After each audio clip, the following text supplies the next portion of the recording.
My mom was at this time on meth and heroin. Shai was on coke. I think it's environmental, I think it's genetic, and I think it's just a decision. There is a version of Jelly Roll's story that has been told 1,000 times. The arrests. The jail cells. The man who turned his life around through music and became one of the most talked about artists in country music. You have heard it on talk shows, on award stages, in magazine covers. But there is another version of that story, and it did not come from Jelly Roll. It came from his daughter. A teenager sat down on a podcast, looked into a camera, and told the world exactly what her childhood had actually looked like. And when she was done talking, everything you thought you understood about that family had shifted. Not because she said something damaging, but because what she said was far more powerful than that. Bailee and DeFord was born on May 22, 2008. Her father was not there when she came into the world. He was inside a jail cell at the Davidson County facility in Nashville, serving time on a felony charge, and a prison guard had to walk up to his cell door and knock to deliver the news. Jelly Roll, whose real name is Jason Bradley DeFord, has spoken about that moment in more interviews than most people can count. He has described it as the single most defining moment of his early adult life. He has called it his turning point, his wake-up call, the moment something cracked open inside him that had been sealed shut for years. He was 23 years old, had been cycling in and out of correctional facilities since his teenage years, and had just been told he was now a father. That story is real. That moment happened. But what has rarely been examined with the same level of attention is what Bailee's life looked like during the years her father was working toward her. Because while Jelly Roll was fighting his way into stability and building a music career from essentially nothing, his daughter was growing up inside circumstances that no child should have to survive. And the person who finally put all of that on record was not a journalist. It was not a family friend. It was Bailee herself.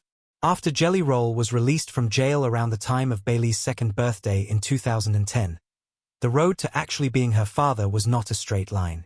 He has been open about the fact that the early visits were restricted and that access to his daughter was largely controlled by her mother, Felicia. He spent years going to court, working through a legal process that moved slowly and cost money he often did not have. He has described showing up to custody hearings and trying to demonstrate, step by step, that he was becoming someone different. Music was not yet the vehicle for any of that. In those early years, it was simply a man trying to prove he was fit to be a parent. Felicia was present in Bailee's life during those years. Bailee lived with her mother and her maternal grandparents in the early part of her childhood. By several accounts, including her own, things were relatively functional in the very beginning. But that changed. In 2015, Felicia received a diagnosis of fibromyalgia, a chronic pain condition. The prescription medication that came with that diagnosis became the beginning of something far more serious. What started as a dependency on prescribed pain medication gradually escalated into a full addiction spiral that would consume the next several years and ultimately define what Bailee's home environment looked like during some of the most formative years of her young life.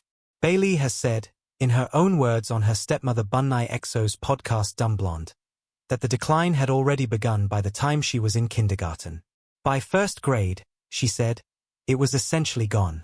She described the house she grew up in as horrendous, said the memories of it still visited her in nightmares as a teenager, and made clear that these were not vague impressions from early childhood but specific scenes she carried with her every single day. In 2016, Jelly Roll met a woman named Alisa, known publicly as Bunny XO, at a small venue in Las Vegas. Their relationship moved fast. They eloped at a Las Vegas courthouse in late August of that same year. And almost from the moment they were together, the two of them began pushing to get Bailee out of the situation she was living in and bring her home. The legal process took time, but by 2017, Jelly Roll and Bunny XO had full custody of Bailee, who was 8 years old. Jelly Roll has been completely transparent about the fact that this outcome would not have happened without Bunny XO. He said it plainly in a Billboard interview. He said it again on multiple podcasts. She had come into the picture before there was any real music money, before there were sold-out tours or Grammy nominations or Billboard chart positions. She had used her own resources to help fund the legal battle that eventually brought Bailee home. Bunai XO has always described herself not as an adoptive mother but as a bonus mom, a term she has used consistently in interviews and on social media. Bailee, by every account, calls her mom by her own choice, not because anyone asked her to. The stability that Jelly Roll and Bunai XO built around Bailee after 2017 was deliberate and almost counterintuitive given how chaotic his professional life would soon become. He did not move her to a different school when the money started arriving. He did not change her social environment when he became famous. She stayed in the same public school district. She kept the same friends. She kept the same routines. In a People magazine interview from November of 2024, Jelly Roll pointed to that consistency as probably the single most important factor in how his daughter had turned out. She had been in the same district for 10 years. She had been given the rarest thing a child of fame can receive, which is ordinariness. In the summer of 2022, Bailee was 14 years old. Felicia had been going through periods of attempted recovery, and during what appeared to be one of those sober stretches, Bailee made the decision to spend part of the summer with her mother. It was the kind of decision a 14-year-old makes because she loves her mother and wants to believe things have changed. And for a time, she wanted to believe that. The relapse happened during that summer. Bailee went into detail about it herself on the Dumb Blonde podcast episode that aired in February of 2024.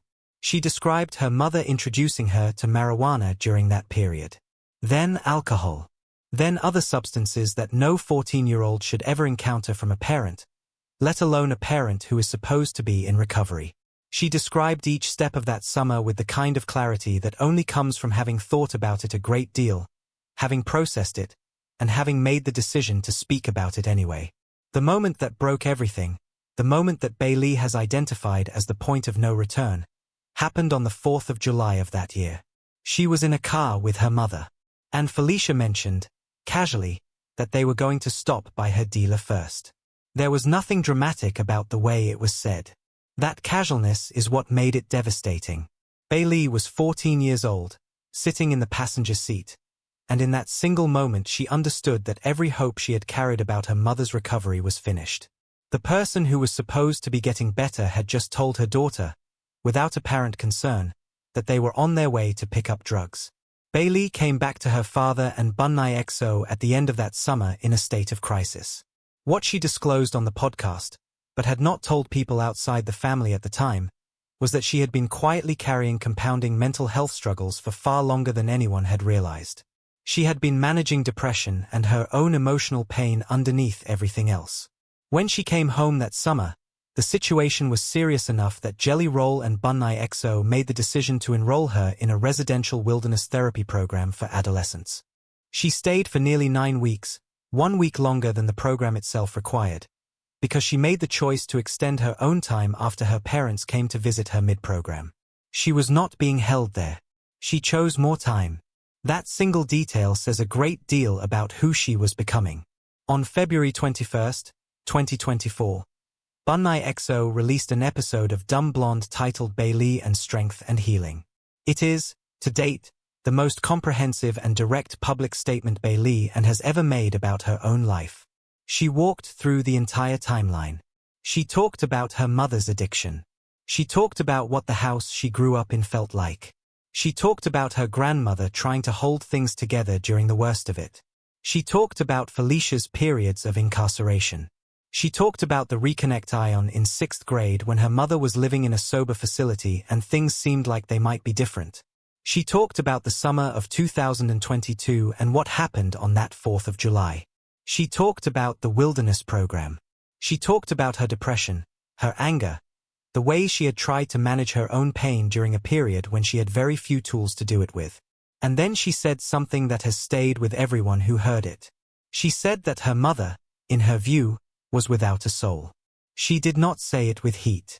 She said it with the quiet, certain tone of someone who has arrived at a conclusion after a very long time of thinking it through and is no longer interested in softening it to make other people comfortable.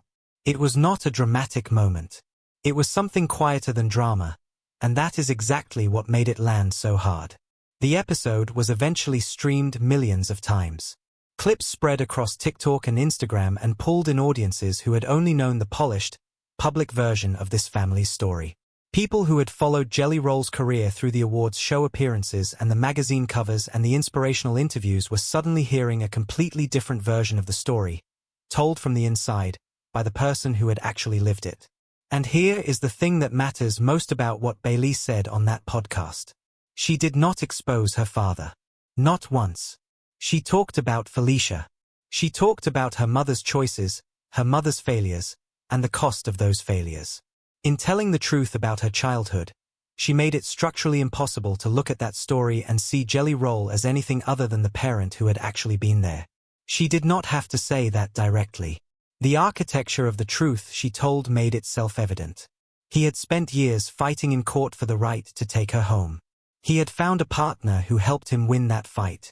He had built a life stable enough to hold her. He had named his record label, the business entity through which all of his music flows, after both of his children. He had testified before the United States Senate about the fentanyl crisis and referred to his daughter directly, telling senators that every single day he looked into the eyes of someone inside his own home who was a direct victim of the addiction epidemic. He did not use her for sympathy. He used her presence in his life as an argument for why the problem had to be taken seriously. In 2020, when Bailee was 10 years old, she told her father she wanted to write a song. She has said in interviews that songwriting was something she came to as a form of therapy, a way of putting language around experiences that were difficult to carry otherwise.